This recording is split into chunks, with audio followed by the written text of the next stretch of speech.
அனைத்து ஊடக நண்பர்களுக்கும் பத்திரிகை நண்பர்களுக்கும் வணக்கம். இன்றைய தினம் அனைத்து இந்திய அண்ணா திராவிட முன்னேற்ற கழகத்தின் சார்பாக சட்டப்பேரவையில் பேரவை விதி 56 கீழ் பொது முக்கியத்துவம் வாய்ந்த நிகழ்வுகளை குறித்து பேரவை ஒத்திவைத்து விவாதிக்க வேண்டும் என்று சட்டப்பேரவைத் தலைவர் அவர்களுக்கு கோரிக்கை வைத்தேன்.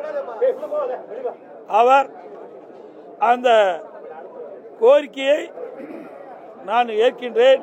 அதே சமயத்தில் இது குறித்து முதலமைச்சர் அவர்கள் ஒரு சில விளக்கத்தை அளிப்பார்கள் என்று குறிப்பிட்டார். நான் சட்டப்பேரவைத் தலைவரிடத்திலே கேட்டுக்கொண்டதெல்லாம் கரூர் சம்பவம் குறித்து முதல்வர் கருத்து சொல்வதென்றால் இது பிரதான எதிர்க்கட்சி அனைத்து இந்திய அண்ணா திராவிட முன்னேற்ற கழகம். கரூர் சம்பவம் நடைபெற்ற நிகழ்வு குறித்து பிரதான எதிர்க்கட்சி என்ற முறையில் எங்களுடைய கருத்துக்கள் தெரிவித்த பிறகு முதலமைச்சர் பதிலளிப்பதுதான் பொருத்தமாக இருக்கும் என்று நான் குறிப்பிட்டேன். சட்டப்பேரவைத் தலைவர்கள் 56 விதி எண் 56 கீழ் பேசுவதற்கு வாய்ப்பு கொடுக்கிறேன் என்று சொல்லிவிட்டு உடனே முதலமைச்சர் அவர்களை அழைத்து நீங்கள் அரசனுடைய கருத்தை குறிப்பிடலாம் என்று அவருக்கு அனுமதி கொடுத்தார். நான் இது முக்கிய பிரச்சனை என்ற காரணத்தினால் இன்றைக்கு 41 பேர் உயிரிழந்து மிக துயரமான சம்பவம் என்ற காரணத்தினால் நாங்கள் அமைதி காத்து சட்டப்பேரவைத் தலைவர் சொன்னதற்கு சம்மதித்து முதலமைச்சர் அவர்கள் என்ன கருத்தை சொல்வார் என்பதை நாங்கள் கேட்போம் என்று அங்கேயே அமர்ந்து முதலமைச்சர் சொன்ன கருத்துக்கள் எல்லாம் நாங்கள் அமைதியாக கேட்டுக்கொண்டிருந்தோம். அவர் இந்த திராவிட முன்னேற்ற கழக அரசு இந்த கரூர் நிகழ்வு குறித்து என்னென்ன நடவடிக்கை எடுக்கப்பட்ட என்ற விவரத்தை தெரிவித்தார். அதுக்கு பிறகு பிரதான எதிர்க்கட்சி என்ற முறையில் பேரவை விதி 56 கீழ் நான் பேசுவதற்காக அனுமதி கேட்டேன். அனுமதி கொடுத்தார்கள். அந்த அடிப்படையில் நான் பேச ஆரம்பித்தேன். அதில்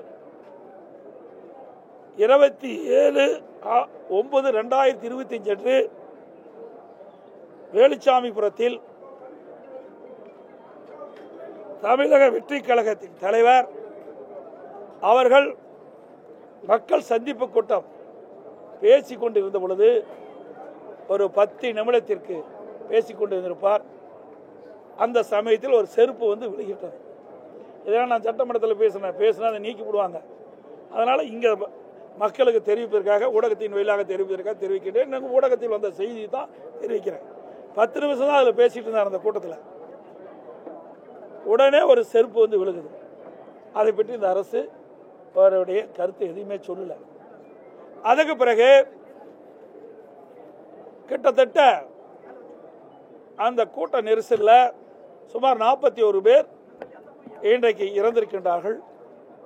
அதில் 10 குழந்தைகள், 18 பெண்கள், 13 பேர் ஆண்கள் என்று தகவல் கிடைத்திருக்கின்றன. அதோடு இந்த திரு ஸ்டாலின் தலைமையில் இருக்கின்ற அரசாங்கம் இந்த கூட்டத்திற்கு முழுமையான பாதுகாப்பு கொடுக்கப்பட்டிருந்தால் இந்த உயிர் வலியை தவிர்த்திருக்கலாம். ஆனால் இந்த அரசாங்கம் எதிர்க்கட்சிக்கு ஒரு நீதி, ஆளுங்கட்சிக்கு ஒரு நீதியாகத்தான் பார்க்கப்படுகிறது. அது எந்த எதிர்க்கட்சியாக இருந்தாலும் சரி. அந்த அடிப்படையில் முழுமையான பாதுகாப்பு கரூர் வேலுச்சாமிபுரத்தில் நடந்த கூட்டத்திற்கு காவல்துறை பாதுகாப்பு அளிக்காத காரணத்தினால் இந்த அரசுடைய அலட்சியத்தால் 41 பேர் உயிரிழந்திருக்கின்ற சம்பவத்தை நான் குறிப்பிட்டேன். அதுவும் அவர்கள் அவைக்கு பொழுது நீக்கிவிட்டார் என்று கருதுகிறேன். இதெல்லாம் நடந்த சம்பவம் தான், புதுசாக நான் எதுவுமே சொல்லலை. அதோடு ஏற்கனவே தமிழக வெற்றி கழகத்தின் தலைவர் 4 மாவட்டத்தில் மக்கள் சந்திப்பு கூட்டத்தை நடத்தியிருக்கார். திருச்சி, அரியலூர், நாகப்பட்டினம், அதுபடுத்து திருவாரூர், அதுக்கு பிறகு நாமக்கல், அப்புறம் தான் கரூருக்கு வந்தார். ஏற்கனவே 4 கூட்டத்தில் எவ்வளவு மக்கள் அந்த நிகழ்ச்சியில் பங்கு பெறுவார் என்று காவல்துறைக்கு தெரியும். உளவுத்துறைக்கு தெரியும், அரசுக்கும் தெரியும். அதற்கு ஏற்றவாறு இடத்தை ஒதுக்கி இருக்க வேண்டும். அவர் கேட்ட இடத்தை ஒதுக்கல. அதோடு எவ்வளவு மக்கள் வருகின்றார்களோ அதற்கு ஏற்றவாறு காவலர்கள் பாதுகாப்பு பணியில் ஈடுபட்டிருந்தால் உயிர் சேதத்தை தடுத்திருக்கலாம். அதுவும் செய்ய அரசு தவறிவிட்டது. அதோட காவல்துறை அதிகாரிகள் ஒரு பேட்டியில் குறிப்பிட்ட பொழுது, தமிழக வெற்றி கழகம் கரூரில் மக்கள் சந்திப்பு கூட்டத்தில் 500 காவலர்கள் பாதுகாப்பு பணியில் ஈடுபட்டு சொன்னாங்க. அப்படி தொலைக்காட்சியில் நான் பார்த்தேன், ஊடகத்தில் பார்த்தேன். ஆனால் அப்படி 500 பேர் அந்த மக்கள் சந்திப்பு கூட்டத்தில் காவலர் இருந்தால் என்றால் இல்லை என்பதுதான் தெளிவாக தெரியுது. எல்லா ஊடக நபர்களும் நீங்கள் இருக்கிறீங்க, எங்களுக்கு எல்லாம் உங்களுடைய தொலைக்காட்சியில் பார்த்து தான் அந்த கருத்து சொல்கிறேன். எவ்வளோ பேர் அந்த ஸ்பாட்டில் இருந்தாங்க? இந்த மக்கள் சந்திப்பு கூட்டத்தில் தமிழக வெற்றி கழக தலைவர் பேசுகின்ற பொழுது எவ்வளோ காவலர் அந்த இடத்துல இருந்தாங்க? வெளியிலெல்லாம் நிறுத்தினெல்லாம் கணக்கு போட்டு ஒரு அறிவிப்பை கொடுக்குறாங்க. ஆனால் பாதுகாப்புக்கு எவ்வளோ பேர் நிற்கவில்லை என்பது தெளிவாக தெரியுது.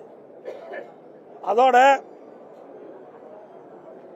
இந்த ஏடிஜிபி பத்திரிகையாளர் சந்திக்கின்ற பொழுது 500 பேர் பாதுகாப்பு கொடுக்கப்பட்டதா சொன்னார். இன்றைக்கு முதலமைச்சர் 660 பேர் பாதுகாப்பு பணியில் ஈடுபட்டதா சொல்றார். இதிலேயே முரண்பட்ட கருத்து. இப்படிப்பட்ட சந்தேகம் வர காரணத்தினால தான் மக்களுக்கு இதில் இந்த சம்பவத்தில் மிகப்பெரிய சந்தேகம் இந்த அரசின் மீது ஏற்பட்டது. அதோட இந்த இடத்தை ஒதுக்கி கொடுத்துருக்குறாங்க. எது? வேலுச்சாமிபுரத்தில் தமிழக வெற்றி கழகம் மக்கள் சந்திப்பு கூட்டத்திற்கு இடத்தை ஒதுக்கி கொடுத்துருக்காங்க. இந்த இடம் அதிமுக தலைவருடைய பிறந்தநாள் வருகின்ற பொழுது இந்த இடத்தை நாங்கள் கேட்டோம். 24/1/2025 இதை கேட்டோம். அப்பொழுது எங்களுடைய பொன்மனச்சம்பல் புரட்சித் தலைவர் எம்ஜிஆருடைய 108வது பிறந்தநாள் பொதுக்கூட்டம் நடத்த வேண்டும் என்று நாங்கள் கேட்ட பொழுது அந்த கூட்டம் அந்த இடத்தில் நடைபெற இந்த காவல்துறை அனுமதி கொடுக்குது. அதுக்கு அவர்கள் சொன்ன கருத்து நிறைய 4 பாயிண்ட் இருக்குது. அதில் ஒன்றை மட்டும் நான் சொல்கிறேன். தாங்கள் பொதுக்கூட்டம் நடத்த அனுமதி கேட்ட வேலுச்சாமிபுரத்தில் அதிக அளவில் மக்கள் போக்குவரத்து மிகுந்த பகுதி என்பதாலும் குறுகிய சாலை என்பதாலும் கூட்டம் கூடும்போது 2 புறம் முன் சாலை மறைக்கும் சூழல் ஏற்படுது. இதனால் நாங்கள் கொடுக்க மாட்டோன்னு ஏற்கனவே நிராகரிக்கப்பட்ட இடம். அப்படி இடத்துல எங்களுக்கு கூட்டம் நடத்துவதற்கு அந்த இடத்த தான் கொடுத்தாங்க. ஏற்கனவே எங்கள் கூட்டம் நடத்த வேணும் கேட்டோம். ஆனால் அப்போ மறுத்து நாங்கள் நீதிமன்றம் போன எழுச்சி பயணத்தின் போது கரூரில் சட்டமன்ற தொகுதியில் எழுச்சி பயணத்தை மேற்கொள்கின்ற பொழுது கரூரில் அங்கே கூட்டம் நடத்துவதற்காக எங்களுடைய மாவட்ட செயலாளர் பல இடத்துல கோடிட்டு காட்டி அனுமதி கேட்டார். அனுமதி மறுக்கப்பட்டு நீதிமன்றத்துக்கு போனோம். நீதிமன்றம் ஒரு ஆணை பிறப்பிக்கப்பட்டது. அங்கே இருக்கிற மாவட்ட காவல்துறை கண்காணிப்பாளர்கள் நீங்களே நேரடியாக தலையிட்டு அவர்களுக்கு தகுந்த இடத்தை ஒதுக்க வேண்டும் என்று அப்படி இருந்தும் அவர்களுக்கு கொடுக்கப்படவில்லை. நான் தேதி குறிப்பிட்டு விட்டேன். எங்களுடைய எழுச்சி பயணம் தொடர்ந்து இருக்குது. அப்போ வேற வழி இல்லாமல் இந்த அவர்கள் நிராகரிக்கப்பட்ட இடத்தையே எங்களுக்கு கொடுத்தாங்க. சரி இருந்தாலும் பரவாயில்லை என்று நாங்கள் அதை எடுத்து நடத்தினோம். அதே இடத்தை தான் இன்றைக்கு தமிழக வெற்றி கழகத்திற்கு மக்கள் சந்திப்பு கூட்டத்திற்கு அவர்களுக்கு இதை கொடுத்துருக்கிறாங்க. அவர்களே இப்படி நிராகரிக்கப்பட்ட இடத்தை எப்படி கொடுப்பது? ஏற்கனவே 4 மாவட்டத்தில் அவர் மக்கள் சந்திப்பு கூட்டம் நடத்திருக்கிறாங்க. எவ்வளவு மக்கள் கூடுவார் என்பது இந்த அரசுக்கும் தெரியும், காவல்துறை தெரியும். அப்படி இருந்தும் இதில் ஏதாவது ஒரு அசம்பாவம் ஏற்பட வேண்டும் என்ற திட்டமிட்டு உள்நோக்கத்தோடு தான் இந்த இடத்தை வேலுச்சாமிபுரத்தை கொடுத்திருக்காங்க என்றுதான் மக்கள் பேசுறாங்க. முழுமையா இதுதான் உண்மை என்று நாங்களும் கருதுறோம். அது மட்டும் இல்லை, ஏன்னா ஏற்கனவே முதலமைச்சர் அவர்கள் 30 விழா நடத்தினார். 1 லட்சம் பேர் கலந்துனார். ஏன் அந்த இடத்த கொடுத்துருக்கலாம்ல? அப்படி கொடுத்துட்டு இந்த அசம்பாவத்தை தடுத்துருக்கலாம்ல? ஆனால் அதெல்லாம் கொடுக்கல. இப்படி ஏதாவது ஒரு சம்பவம் நடக்க வேண்டும் என்று இந்த அரசு திட்டமிட்டு தான் இந்த ஏற்கனவே அனைத்து இந்திய அண்ணா திராவிட முன்னேற்ற கழகம் கேட்ட இடத்தை கொடுக்காமல் அவர்கள் நிராகரிக்கப்பட்ட அந்த இடத்தை எங்களுக்கு ஒதுக்கினாங்க. அதே இடத்தை நிராகரிக்கப்பட்ட காவல்துறை நிராகரிக்கப்பட்ட அந்த இடத்தை தான் தமிழக வெற்றி கழகத்தை கொடுத்துருக்குறாங்க. அப்படி கொடுத்து இப்படிப்பட்ட சம்பவம் இந்த அரசினால் தான் ஏற்பட்டது. காவல்துறை அலட்சியத்தால், காவல்துறை முழுமையாக பாதுகாப்பு கொடுக்காம இந்த சம்பவம் நடைபெறும் என்று திட்டமிட்டு தான் நடைபெற்றுதான் மக்கள் சந்தேகிக்கிறார்கள். அதோட இந்த 41 பேர் இறந்திருக்கிறாங்க. மயக்கமுட்ட உடனே ஆம்புலன்ஸ் வந்து அவரெல்லாம் மருத்துவமனையில் சேர்க்கப்பட்டாங்க. அன்று காலை வரை 39 பேர் இறந்துட்டாங்க. அடுத்த நாள் காலையில் 2 பேர் இறந்திருக்கிறாங்க. மொத்தம் 41 பேர். இதில் அவசரமா ஒரு நபர் கமிஷன் அமைக்கிறாங்க. அவசரமா பதற்றத்தோட அங்க உடற்கூறு இறந்தவருடைய உடற்கூறு ஆய்வு செய்ய வேண்டும் ஒரு உத்தரவு பிறப்பிக்கப்பட்டு, மாவட்ட ஆட்சி பிறப்பிக்கப்பட்டு இரவு 1:45 மணிக்கு அந்த பணி துவக்கிறாங்க. அந்த கரூர் அரசு பொது மருத்துவமனையில் 2 டேபிள் தான் இருக்குது. அதுக்கு மின் விளக்குகள்லாம் வேணும், அதுக்கு வேண்டியான வசதியெல்லாம் வேணும். அது 2 தான் இருக்குது. அப்படி 2 இருக்குதுன்னா இப்போ அமைச்சர் வந்து 3 இருக்குன்னு சொல்றாரு. சரி 3னே வச்சுக்கலாம் அவர் சொல்லபடி. அந்த 3 டேபிளில் இன்றைக்கு கிட்டத்தட்ட 39 பேர் இறந்ததை எப்படி உடற்கூறு செய்யும்? பிரேத பரிசோதனை செய்ய வேண்டும் என்றால் அந்த பிரேத பரிசோதனை செய்யக்கூடிய மருத்துவர் தான் செய்ய முடியும், வேற மருத்துவர் செய்ய முடியாது என்று மருத்துவர் சொல்றாங்க. அப்படி அந்த மருத்துவமனையில் அவ்வளவு மருத்துவர் இல்லை. அப்படியே வெளியிலிருந்து 22 பேர் வரவழைச்சுங்கிறாங்க. அப்படி வெளியிலிருந்து 22 பேர் வளைச்சாலும் அங்கு இருக்கின்றது முதல்ல இங்கே அமைச்சர் சொன்னதை பார்த்தா 3 டேபிள் தான் இருக்கு சொல்றாங்க.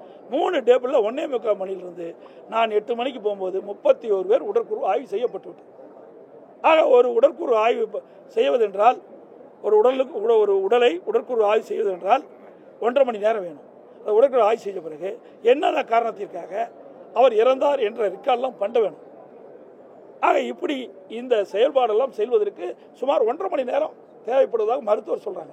அப்படி இருக்கின்ற பொழுது 31 பேர் எப்படி இவ்வளவு வேகமாக விரைவாக உடற்கூறு செய்ய முடியும் என்ற ஒரு சந்தேகம் மக்களிடத்திலே இன்றைக்கு பரவி இருக்குது, எழுந்திருக்குது. அது அச்சத்தை போகக்கூடிய அரசுடைய கடமை. இதுக்கு நாங்கள் இந்த கேள்வி கேட்டால் அதுக்கு ஏதோ பதில் சொல்றாங்க. அதோட ஒரு நபர் கமிஷன் அமைக்கப்பட்டாங்க. அதோட கரூர் நடந்த சம்பவம் குறித்து விசாரணை மேற்கொள்வதற்காக அங்க இருக்கின்ற ஏடிசிபி ஒருத்தர் நியமிக்கிட்டாங்க. இப்படி 2 பேரும் பணி துவக்கிட்டாங்க. அப்படி ஒரு நபர் கமிஷன் அமைக்கப்பட்ட உடனே அவருக்கு தேவையான உதவியாளர் நியமிக்கல, அலுவலர் நியமிக்கல. அங்க இருக்கிற கம்ப்யூட்டர் மற்ற போக்கு வசதியெல்லாம் செய்து கொடுக்கணும், உட்கட்டமைப்பு வசதியெல்லாம் செய்யணும், எதுவுமே செய்யல. உடனே ஒரு நபர் கமிஷன் ஆணையத்தில் இருக்கின்றவர் உடனே மதியம் 1 மணிக்கு போனான்னு அரசு சொல்லுது. 1 மணிக்கு போய் அங்கு பாதிக்கப்பட்டவர் பார்க்குறாங்க. அப்போ பாதிக்கப்படுகின்ற பொழுது அவரிடத்தில் விவரத்தை கேட்குறாங்க. அந்த விவரத்தை யார் பதிவு செஞ்சது? உதவியாளரே இல்லை, பதிவு செய்வதற்கு நேர்முக உதவியாளரும் இல்லை. ஆக இதையெல்லாம் ஒரு டிராமாவாக, ஒரு நாடகமாக இந்த அரசாங்கம் அரங்கேற்றிருக்கிறது. உண்மை சம்பவத்தை மறைப்பதற்காக இந்த அரசு எடுத்த நாடகம்தான் என்பது வெட்ட வெளிச்சமாகுது. அதோடு தலைமைச் செயலகத்தில் 3 துறை செயலாளர்கள், பொறுப்பு டிஜிபி, சட்ட ஒழுங்கு ஏடிஜிபி, இவர்கள் ஒரு குழுவாக இருந்து பேட்டி கொடுக்குறாங்க.